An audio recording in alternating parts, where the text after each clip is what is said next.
Se autoproclamó señor de todas las bestias de la tierra y los peces del mar.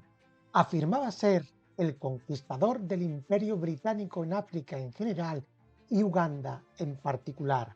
Fue un ferviente defensor del canibalismo y en algunos informes afirman que incluso se jactaba de haber comido carne humana. Una de sus tácticas más aterradoras era exhibir cabezas de sus enemigos como advertencia, llegando a mostrarlas en su refrigerador. Durante su régimen, más de 300.000 ugandeses fueron asesinados, víctimas de persecuciones políticas y étnicas. Expulsó a unos 80.000 asiáticos de Uganda en 1972.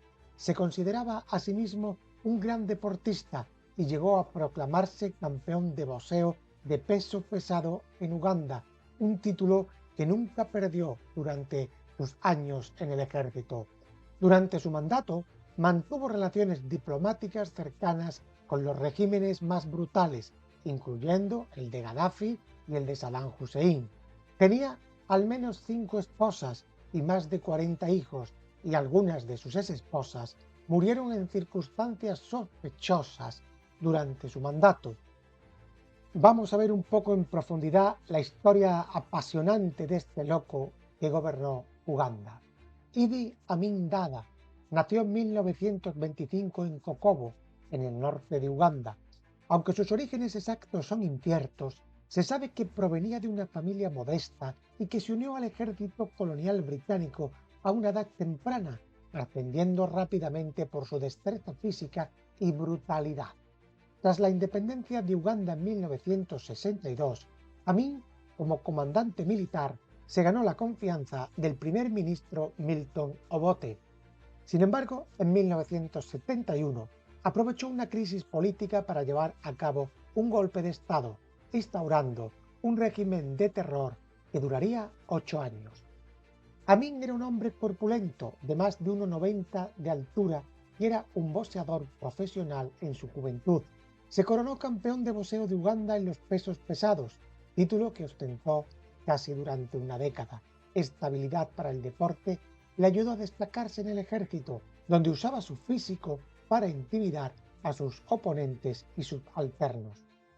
Uno de los aspectos más extraños de la vida de Amin fue su tendencia a las autoproclamaciones extravagantes. En un momento llegó a declararse conquistador del Imperio Británico y rey de Escocia. Amin incluso escribió una carta a la reina Isabel II ofreciéndole matrimonio, sugiriendo que juntos podrían gobernar el mundo.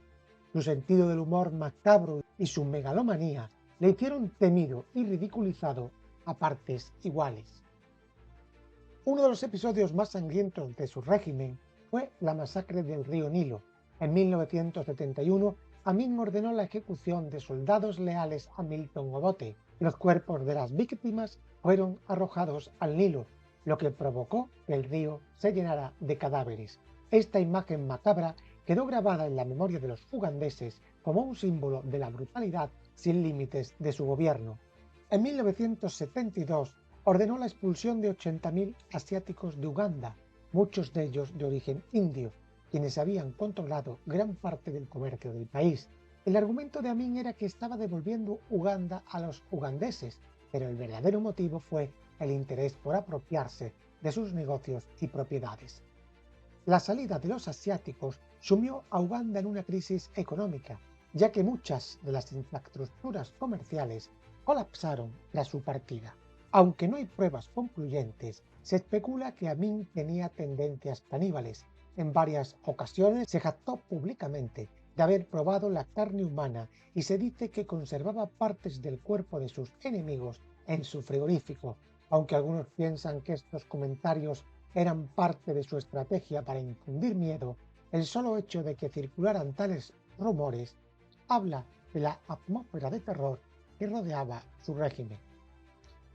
Idi Amin forjó una extraña amistad con el líder libio Muammar Gaddafi, quien le ofreció apoyo económico y militar. A cambio, Amin adoptó el Islam y comenzó a perseguir una agenda más antioccidental. Gaddafi fue uno de los pocos aliados internacionales de Amin. cuando el mundo empezó a condenar su régimen. Amin no solo era un dictador brutal, sino que también tenía una vena excéntrica que lo hacía impredecible.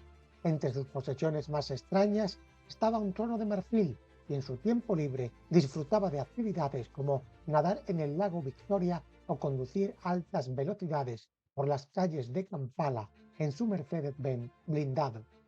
En 1976 ofreció su apoyo a un grupo de terroristas palestinos que secuestraron un avión de Airframe con destino a Israel. El avión fue desviado a Entebbe, Uganda, y Amin actuó como mediador, mientras que en secreto apoyaba a los secuestradores. El gobierno israelí organizó una operación militar de rescate audaz, liberando a los rehenes y humillando a Amin internacionalmente. Otra curiosidad de su gobierno fue su corte personal de mujeres guerreras. Amin tenía una guardia de honor compuesta exclusivamente por mujeres, a quienes entrenaba en combate cuerpo a cuerpo y a quienes consideraba sus guardaespaldas más leales. Aunque estaba casado con varias esposas, su relación con sus guardias femeninas siempre estuvo rodeada de rumores e intrigas. En 1978 decidió invadir Tanzania en un intento de expandir su poder. Sin embargo, esta decisión resultó ser desastrosa. Las tropas tanzanas, junto con exiliados ugandeses, contraatacaron y tomaron Kampala en 1979, obligando a Amin a huir. Fue entonces cuando el carnicero de Uganda comenzó su exilio, primero en Libia y finalmente en Arabia Saudita.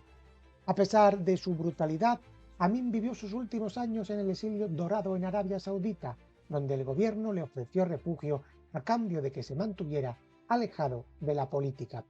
Se instaló en la ciudad portuaria de Jeddah, donde vivió cómodamente hasta su muerte.